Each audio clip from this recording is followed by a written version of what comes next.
Hey you guys, and welcome back to Shit Happens Podcast. My name's Kayla. I'm the creator of this podcast. My name's Akira. I'm the co-host of this podcast. And this is a podcast where we basically talk about all the shit that goes on through our lives, okay? We got the intro down, period. Today, guys, we're going to be talking about in 2023. Scary. No, dead ass though. That's what I think when I think about dating in these times. That's just non-existent, but almost. Do you think it is harder to date now versus in the past? And if so, why? Definitely. People don't lead with love anymore. They don't. Like, back in the past, people weren't ashamed to say I love you after the first week of meeting somebody. Like, if they knew it then, they knew it. That might be a bit dramatic, but you know what I mean. Like, after just meeting somebody, like, when you first meet somebody, they'll be like, I want to take you out on a date. I want to spend time with you, get to know you. Pride wasn't in the way. Mm-hmm. Other people's opinions weren't in the way. Like, feeling like maybe I'm moving too fast.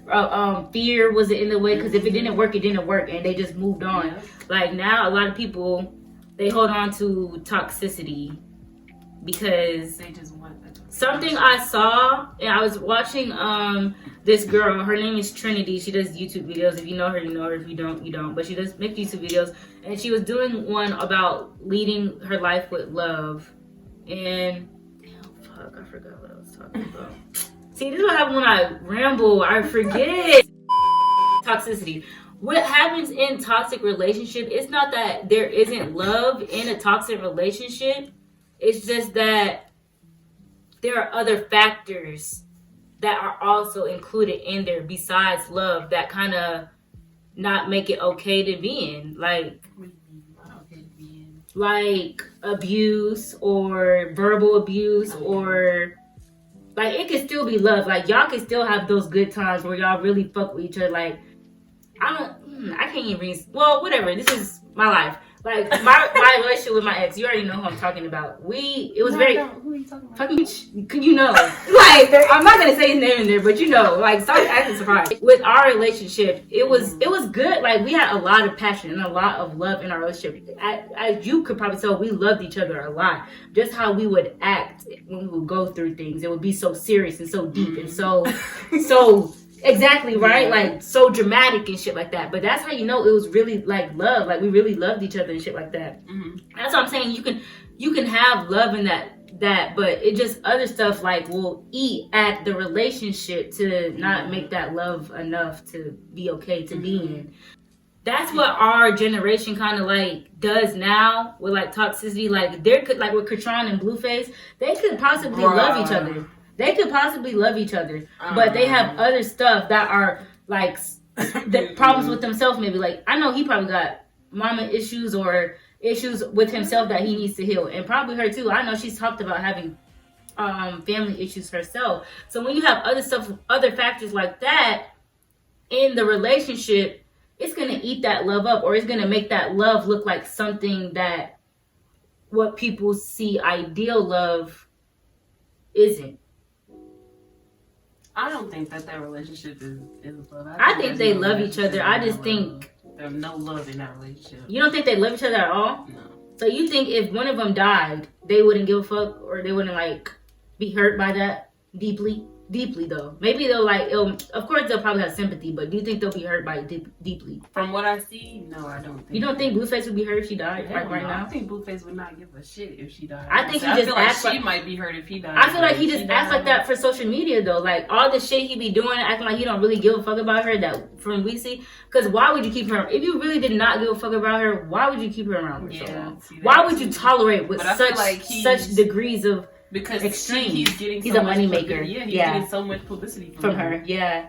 Poor child. Maybe him, yeah, but she really does love him. And she puts up with it because the love is still there. That's why a lot of people put up with shit, because the love is still there and they just go off of that love. But it takes more than that, you know? Yeah, definitely. Like they be beating on each other. Yeah, that's crazy, bro. How do you think it's changed from in the past, relationships in the past compared to now? I feel like there's not a lot of trust.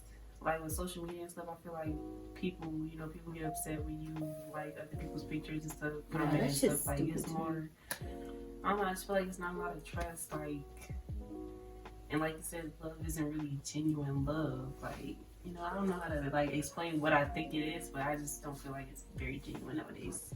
Yeah, I think a lot of people are afraid to say I love you and tell people, express their love out of just fear of rejection. Yeah, rejection for sure. Yeah, I definitely had to get over that too. But yeah, I feel like a lot of people let fear block them from expressing how they truly feel out of fear of rejection and stuff like that. But once you are content and comfortable with yourself, you don't let any of that shit stop you or get in your way of telling somebody how you feel about them. Facts. And a lot of people can't do that because they're not content with themselves in this generation. Why? I don't fucking know. Who knows? Probably so many factors fall into it. Why do you think people don't go dancing anymore? Shit! I really want to know, because I always say I just wish we could go back to like the jazz club where we would just go and everybody's up dancing to the live music and you slow dancing with that person. I want that vibe. I want that 90s vibe. I feel like that vibe is still out here. I feel like there are clubs people like that that. Go to. Yeah, but we just need to fucking find them. No, we just need. We have no problem finding it. The internet's easy to find that shit. Finding the right people to go with. Because who do you know that will actually want to go to that, Kira? I do. Shit. Like, okay. But yeah, like, nobody wants to. Everybody. I'm just sick, especially here in Atlanta, of the Atlanta party scene. I'm sick of it because all people do is just wall hug. I went to my first real Atlanta like club. When I was with God, that shit, it was Wait, so what crazy. club was it? Traffic. But Yeah, hell no. Why? You didn't like it? I mean, because I still haven't experienced the club vibe yet, for real. It was cool. I mean, it was my experience was cool because it was in the section where I was. Yeah, that's what I'm saying. I like section. Cool. I can't do the floor thing. Yeah, nah. But I was talking to Dennis and Tavia, and they said they want to be like down there with the people. I could do that if people would actually dance and stuff like that. I mean, some people were like, it just depends on what the DJ was playing. Like some people. Yeah, true. I guess it depends on the music too. Maybe that's another factor into why people don't dance anymore, because the music is not danceable. Yeah. The music we listen to nowadays is not danceable. In clubs and shit. Like, I have yet to go to a party or a lounge and they play Renaissance. Like, that's a whole dancing album. Like, I want to go to clubs and shit that's gonna play shit like that. Right, I want to go like this. Drink all the time. I'm saying, I'm tired of just going like. Right, just rapping and shit. Like that shit is not fun, bro. Like, that shit is dead now. Yeah, I want to start going to places where people actually dance. Oh, dead ass. That shit would be fun. They probably dancing there. I'm gonna ask my sister. They got 2 gay friends. Woo!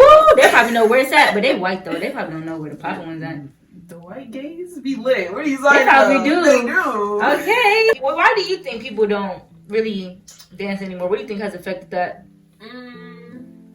I feel like it's because some people like want to put on the front, like they're not really like into that shit, and some people boring. Some people just be on drugs all the time. They can't dance. Like they be too high. Yeah, they can't feel their feet. Yeah, shit like that. I definitely agree with the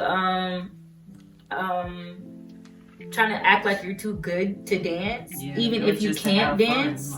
Like, y'all don't understand how much relief and how good energy dancing feels to do, even if you can't dance. Because I know I can't dance for shit, but I don't give a fuck. Like, I'll be in the middle of the floor. I have a video I'm gonna show you after this. Remind me. A video of me dancing like a crackhead. Like, I look crazy as fuck at a party in front of all these black Atlanta niggas, and they all looking at me like this. Yeah, they all just looking at me, and I'm just like, hey, just like having the time of my life. And Genesis and Azaria right there next to me, but you know me, I do the most. So they doing their cute little 1-2. I'm all like, hey, yeah, this my song type shit. So yeah, I don't care. I don't care. Like, I'm a dance. If I want to dance, I'm a dance. And I just wish everybody could be like that, you know? It's so fun. It's so fun, you guys. I'm telling you. It's such a rush. Almost like an orgasm. How has your person now... Wait. My person? We're not talking about him. How has your personal view on relationships changed? You start. Me? Go back to high school you and how you acted in your relationships. Start there. Okay. How I acted in my relationships in high school. I was very clingy. Like, I don't think that I was a very good girlfriend. You think you were clingy? No. I would say you did not give a fuck about niggas. Really? Yeah. I feel like you're thinking about just that one relationship. Yeah.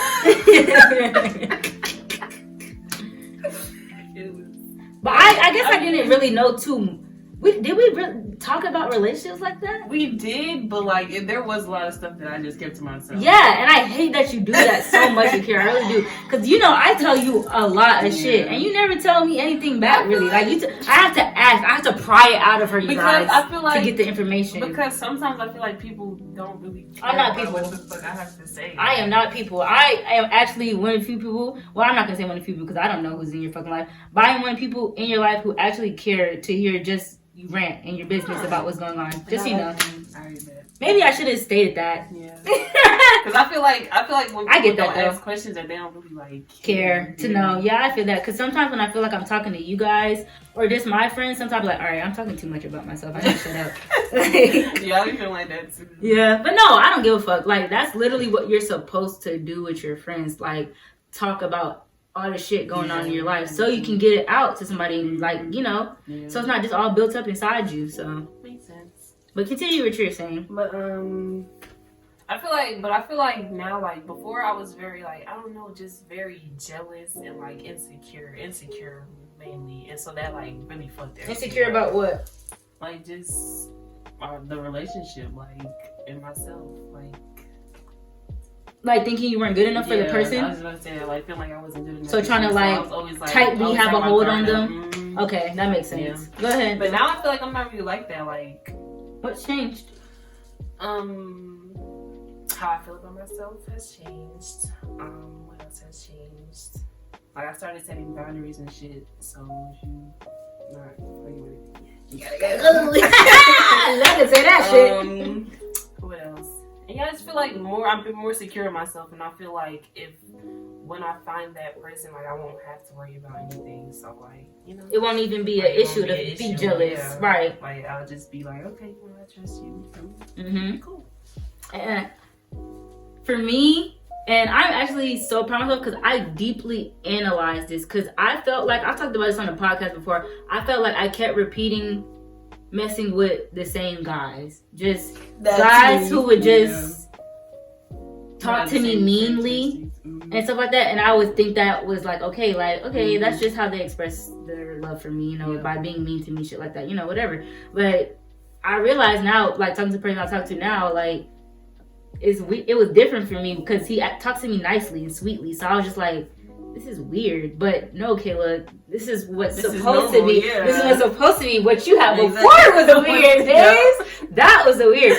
That like actually trying to not fall back into that same boat of that type of male species, and also loosening up, like you said. Well, not necessarily exactly what you said, but I feel like I was very controlling in an aspect in where I wanted the relationship to go exactly how I wanted it to go. Like, I needed to be exactly how I wanted it to be. And so if he didn't conform with that, I would cause arguments or get insecure and just pick up, like, bicker about something that probably wasn't even that deep, and it would just be a whole bunch of build-up stuff, and I would just let it all out on him, and he would just like, well, why didn't you tell me this before? It would just be a mess, like, stuff like that. So having to let go control, and like, I've really learned that, like, you can't always have something you want, like so having to loosen up on that and just learning to let things happen naturally,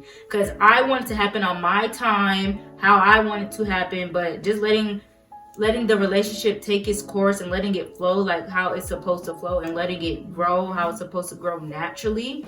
That was very tough for me to do, but it's been working so far in a positive outlet. So shit, I don't know what else to do. Alright, you guys, thank you so much for tuning into this episode. Make sure you guys like, comment, and subscribe. Please, we on the road to 200K, you guys. 200K. Shout out to JK. Well, shit, we still on the road to 200K too. Shit, y'all want to do that? Let's do that. We on the road to 200 subs, y'all. Let's go. Like, we halfway there basically already.